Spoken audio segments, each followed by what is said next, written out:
Welcome to Self-Determination Module 3. In this module, we're going to discuss the following topics. We're going to talk about self-advocacy, decision-making, and problem-solving. So self-advocacy, whose life is it anyway? We, of course, want what's best for our students. There's no disagreement there, but we have to remember that it is their life, and we have to take into account what do they want to do with their life? Where do they want to go? How do they want to spend their adult life? Because it is their life. We also want to remember that I'm not a case and I don't want to be managed. Think about the youth credo that hopefully you did watch in Module 1. Think about those young adults and what they were saying, how they were expressing themselves. They don't want you to do things for them. They want to assist you, or they want us to assist them when asked, but they don't want us to do it. They don't want us to address them through their disability. We want to address them as individuals, people, using their name, not their disability. So again, it's very important that they're able to self-advocate, and this is why we need to teach them this skill. So first, we need to ask the questions. What does a person like to do? What don't they like to do? What's preferred? What's not preferred? What environments do they prefer to be in? Who do they want to spend time with? How do they learn? And what would they like to learn? How are they contributing to school and home and community? How are they being involved in certain activities? And what do they hope and what do they fear in the future? We ask these questions and then we need to listen to their answers. This is what they are expressing. This is what they are telling us. And that is very important for us to help them and assist them as they move on to the future. Again, telling us what they prefer, what they don't like, what are they afraid of. And this helps us to understand where they are coming from, but also understand what skills need to be taught. They need to be taught self-advocacy. Nobody is going to do things when they are out in the real world. They are going to be expected to do them themselves. And they need to be able to ask for accommodations, whether they are in school or they are in a job. They need to be able to self-advocate. They are not going to have anybody that's going to sit there and say, now you need to get your paper and pencil out. You need your green notebook sitting on the table. Nobody's going to tell them to do those things. They need to be able to do them themselves.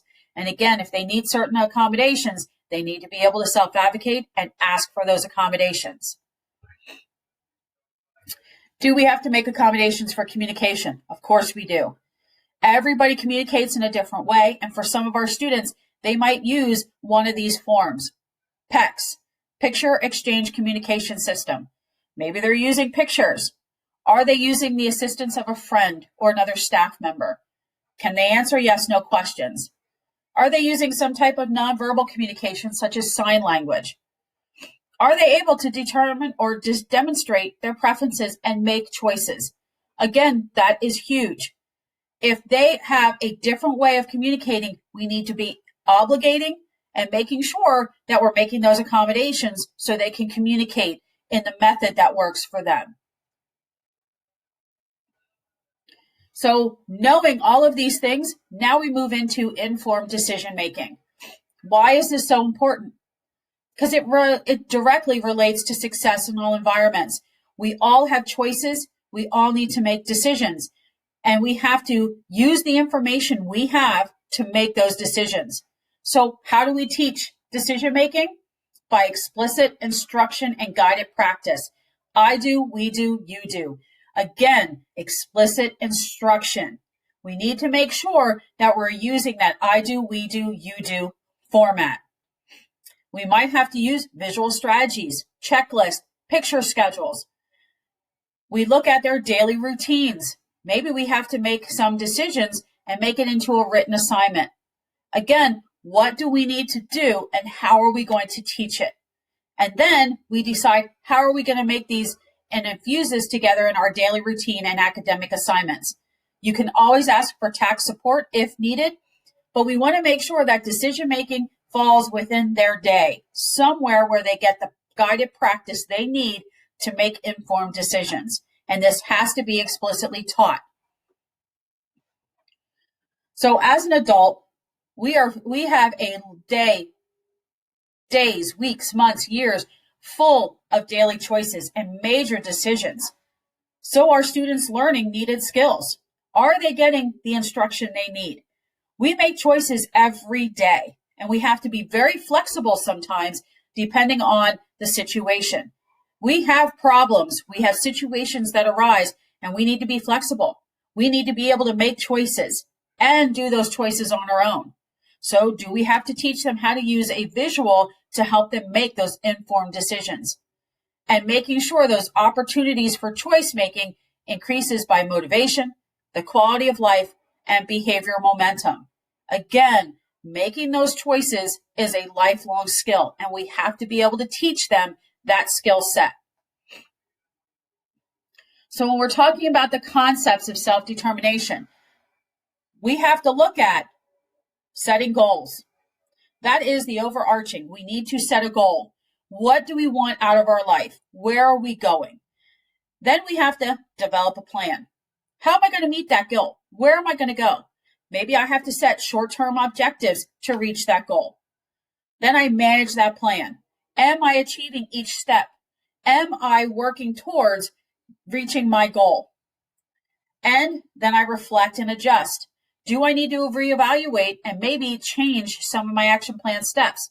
Maybe my goal was way too big and broad. Do I have to make my goal smaller and more specific?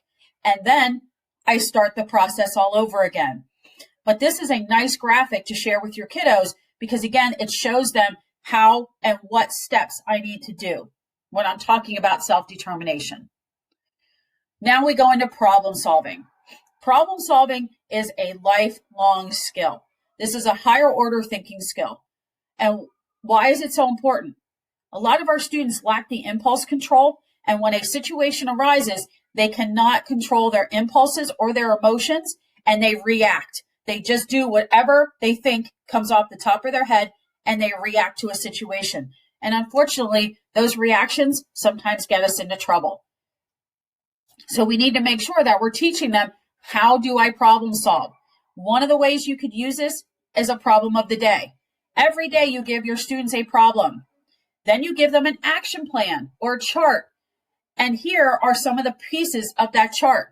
Identify the problem. I list all possible solutions, maybe 2 or 3. What are the pros and cons to each solution? And then I pick one, I try it, and then I evaluate the results. Did it work for me? Did it not work for me? But this gives them a strategic way of looking at how do I solve a problem. And it helps them to reduce that emotional and that impulse to really think clearly about, okay, I need to think about this problem. What do I need to do to get to the right answer? All right, we have reached the end of Module 3.